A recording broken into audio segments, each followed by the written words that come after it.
بنسمع كتير عن كلية الطب البشري بعض الأقاويل والشائعات اللي بعضها بيبقى حقيقي تماما وبعضها بيبقى من وحي الخيال. فأنا سارة وفي الفيديو ده هتكلم عن شوية حاجات بشكل عام في كلية الطب البشري. مبدئيا كده والسؤال المهم، هل تدخل كلية الطب البشري عشان تجرب؟ الإجابة لازم على الأقل يكون عندك سبب واحد انت ليه موجود في الكلية، علشان لما تفقد الشغف في النص الهدف ده هو اللي يخليك تكمل للآخر، أو السبب ده هو اللي يخليك تكمل للآخر. فنصيحة، لو هتدخل عشان تجرب بس أو علشان تجرب أجواء الكلية أو علشان المجموع جابك أو أي حاجة من الحاجات دي، فما انصحكش نهائي بكليه الطب البشري. على الاقل اقعد مع نفسك وحدد سبب واحد انت ليه عايز تبقى في المكان ده. طيب، هل دراسه الطب موتره؟ الاجابه هي جدا. دراسه الطب واحده من اصعب الدراسات في العالم، او يمكن هي اصعب دراسه في العالم من حيث الضغط والتوتر اللي بيبقى على الطلبه في الوقت ده، وده اللي بيظهر في صوره امراض مزمنه زي مثلا الضغط والسكر وامراض القلب وتساقط الشعر والهالات السوداء وكل الحاجات دي كلها. ودي مش افوره مني خالص، ده واقع انا شفته بعناية وسط اصحابي وزمايلي في الكليه. عامه انا لما كنت بسمع الكلام ده في الاول قبل ما ادخل الكليه كنت بقول ايه الافواره دي، اكيد الموضوع سهل واكيد الموضوع انا هعرف اتعامل معاه كويس.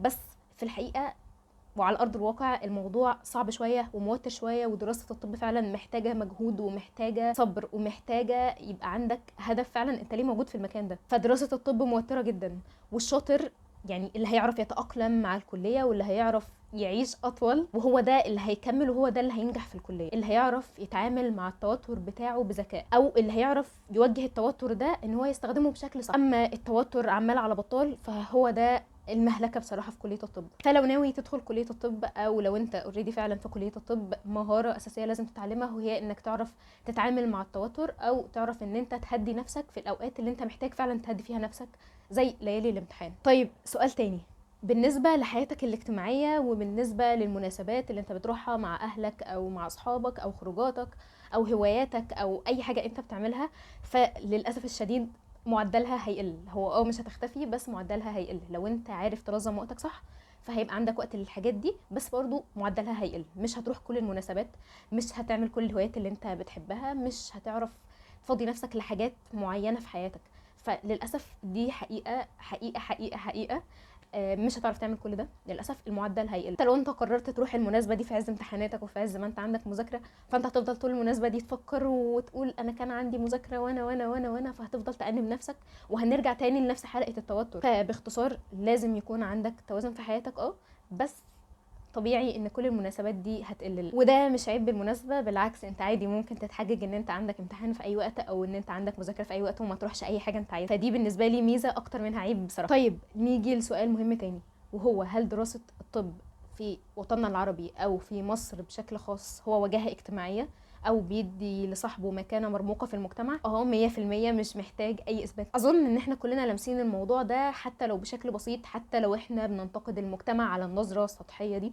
بس بشكل عام في الفتره دي وفي الفترات اللي جايه ومش حاساها هتخلص اصلا، ان دايما بينظر للطبيب من مكانه عاليه شويه، في مكانة عالية شوية، بينظر للطبيب ان هو يعني حد كبير جدا في المجتمع. فدي حاجة مش هنعرف نتخلص منها للأسف، او مش للأسف بقى، هي دي حاجة كويسة بالنسبة لنا يعني كدكاترة، ان الطب في مكانة مرموقة في المجتمع اللي احنا عايشين فيه. طيب سؤال مهم جدا جدا جدا، هل دراسة الطب البشري تستحق سنين الدراسة دي كلها؟ من وجهة نظر شخصية تستحق، لان بالنسبة لي هو استثمار على المدى البعيد. بتذاكر اغلب فترة العشرينات او بتذاكر اغلب فترات شبابك، بس بيبقى العائد المادي بتاعها في الثلاثينات او في بعد منتصف العشرينات بيبقى عالي، لو انت دكتور شاطر جدا او لو انت حد ذكي وعارف ازاي تشغل نفسك كويس. فبالنسبه لي هو استثمار بعيد المدى. انت هتذاكر في الاول، بعد كده هيبقى معاك فلوس كتير بعدين. فهي مذاكره اغلب فتره العشرينات وعائد مادي كبير في الثلاثينات يعني ان شاء الله. فالطب ما فيهوش ثراء لحظي بعد التخرج، لا انت هتقعد تشتغل شويه بعدين وهتقعد تطور نفسك وتاخد ماجستير ودكتوراه.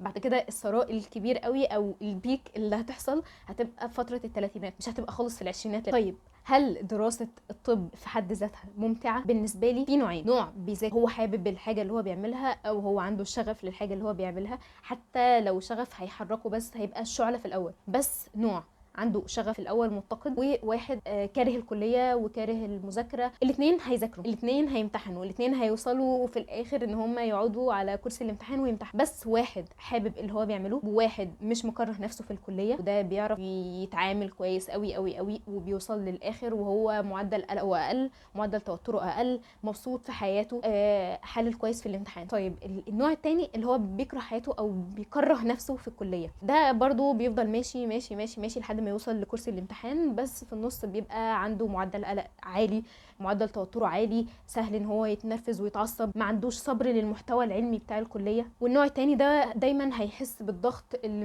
مش لاقي له سبب، مش قادر يمسك كده حاجه معينه ويقول ان هو ده اللي ضغطني في الكليه او هو ده سبب ضغطي في الكليه. هو على حسب كل شخص. دراسه الطب بتبقى ممتعه لناس وبتبقى صعبه جدا لناس، وانت اللي بايدك انت تحدد انت عايزها فعلا تبقى ممتعه ولا عايز تكره نفسك في اللي انت بتعمله او اللي انت بتذاكره. بس انا على مستوى شخصي انا شايفه ان دراسه الطب واحده من امتع الحاجات اللي انا ذاكرتها في حياتي. يمكن انت وانت بتذاكر انت بتحس فعلا بعظمه ربنا في اللي هو بيعمله وتجليه فعلا في الحاجه اللي انت بتذاكرها. بتفضل تذاكر تقول سبحان الله سبحان الله سبحان الله فعلا، خاصه لو انت مع الدكتور فاهم كويس وبيفهمك وبتحاول تشغل مخك قبل ما تحاول تشغل ملكه الحفظ عندك. فدراسه الطب ممتعه، جدا ممتعه. طب صعبه؟ طبعا صعبه، بس انت برضو اللي في ايدك انت تحدد انت ازاي هتمشي طريقك، لان هي في الاول وفي الاخر وجهه نظر شخصيه. طيب هل دراسه الطب محتاجه شغف؟ مبدئيا كده انا ضد كلمه شغف. مفيش حاجه اسمها شغف، مفيش حاجه اسمها الشغف هو اللي هيحركني او الشغف هو اللي هيخليني اكمل للاخر او اي حاجه من الحاجات دي. الشغف ده ممكن يكون هو فعلا الوقود اللي هيدفعك في الاول او السبب اللي هيدفعك في الاول ان انت تبدا الطريق، بس مش هو ده اللي هيخليك تكمل للاخر. الشغف ما بينفعش في اي حاجه في الحياه، سواء وظيفه، سواء علاقه، سواء مذاكره، سواء اي حاجه في حياتك. عمرك ما هتبداها بالشغف وهتنهيها بالشغف. انت هتبتديها بالشغف بس هتكملها بالالتزام والثقه فعلا باللي انت بتعمله والاسباب وراء الهدف ده. كلمة السر في كلية الطب عامة كلها هو الالتزام، الكونسيستنسي، ان انت تبقى مستمر كل يوم، حتى لو هتاخد محاضرة واحدة، هتاخد محاضرتين، ايا كان اللي انت محدده. بس ما ينفعش ان انت في يوم مثلا تقع فيه قوي قوي قوي قوي، كام يوم تفضل واقع واقع واقع، بعد كده تطلع تذاكر 20 محاضرة في اليوم، بعد كده ترجع تقع تاني وتنام تاني في الخط.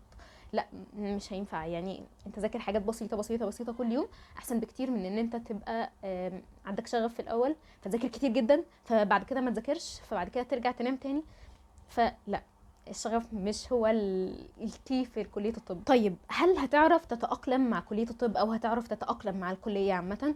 بالتأكيد هتعرف تتأقلم بعد فترة من انك تجرب كل حاجة بنفسك، تجرب طرق المذاكرة، تجرب نظام اليوم، تجرب ازاي تذاكر، كل الحاجات دي كلها بعد فترة ان شاء الله هتعرف تتأقلم مع الوضع. فالموضوع مش صعب قوي، هو بس محتاج وعي كفاية باللي انت بتعمله ووعي كفاية بايه اللي بينفع معاك اكتر وايه اللي ما بينفعش معاك. وحياتك عامة ما هي الا دايرة، الدايرة دي متقسمة مثلثات، كل مثلث بيكبر او يصغر على حسب ترتيبه في اهتماماتك او ترتيبه في اولوياتك.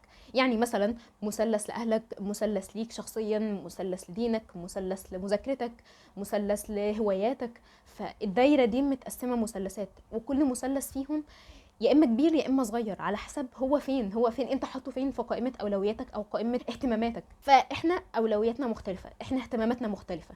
في واحد اهم حاجه عنده بالنسبه له ان هو يذاكر، اهم حاجه بالنسبه له ان هو يطلع الاول، فده بالنسبه له هيبقى مثلث المذاكره ممكن يبقى كبير، ممكن يبقى 50% من الدايره، ممكن يبقى 75% من الدايره. فهو على حسب كل واحد، ومفيش حد يقدر يلوم التاني على اهتماماته او اولوياته اللي هو حاططها في الحياه، لان انت زي ما انت حاطط لنفسك اهتمامات واولويات مختلفه عنه، هو كمان له اولويات واهداف في حياته. ما ينفعش نلوم حد على حاجه معينه ونلوم التاني ان هو ما بيعملهاش. التوازن هيحصل في حياتك لو انت قسمت الدايره دي بشكل كويس ومنظم ورتبتها على حسب فعلا انت عايز ايه في حياتك، او الحاجه اللي انت مثلا بعد 10 سنين مش هتندم عليها. فكل واحد له دايرته، كل واحد يقسمها بالطريقه اللي تعجبه. اهم حاجه ان هو ما يندمش بعدين، او بعدين ما يقولش لو عملت كذا، لو لان لو عامه من عمل الشيطان. ثانيا خلاص يعني سنين حياتنا بتعدي، يعني ما فيش اي فرصه للندم بعد كده. اما اللي بلا اولويات او اللي داخل كده على بياض ومش عارف هو عايز يعمل ايه، مش عارف اولوياته، مش عارف اهتماماته، مش عارف هو عايز يطلع من الكليه دي بايه اصلا، فده هيتشتت في الطريق، وهيحس دايما ان هو مشتت وان هو متوتر على الفاضي برضو. وفي الطريق ممكن ينسى اولوياته، ممكن يهتم جدا جدا بالمذاكره والدرجات وينسى اصلا الهدف الاساسي من حياته، او ينسى اولوياته التانية، ينسى في الطريق صحته النفسيه، ينسى في الطريق صحته الجسديه، اهله، ان هو يبقى احسن في دينه، ان هو يطور ذاته، ان هو يبقى عنده ثقافه اكتر. ما اتمناش ان حد يوصل للمرحله دي، مرحله ان الكليه والمذاكره والدرجات هي اللي مسيطره على حياته بشكل كامل. وفي النهايه احنا كلنا بنحاول، محدش فينا التوب في حاجه ووقع في حاجات تانية، لا كلنا بنحاول وكلنا بنقع ونقوم. اهم حاجه بس ان انت فعلا يبقى عندك الوعي الكافي بانك بتعمل ايه، تحاسب نفسك كل يوم بالليل، هل اليوم ده فعلا ليك ولا عليك. وبس ده يعتبر كان فيديو النهارده. لو عندكم اي تساؤل تاني عن الكليه او اي حاجه سيبولي تحت في الكومنتات وانا ان شاء الله هقراها كلها. بس ده كان فيديو النهارده، اتمنى فعلا ان انتوا تكونوا استفدتوا. سلام.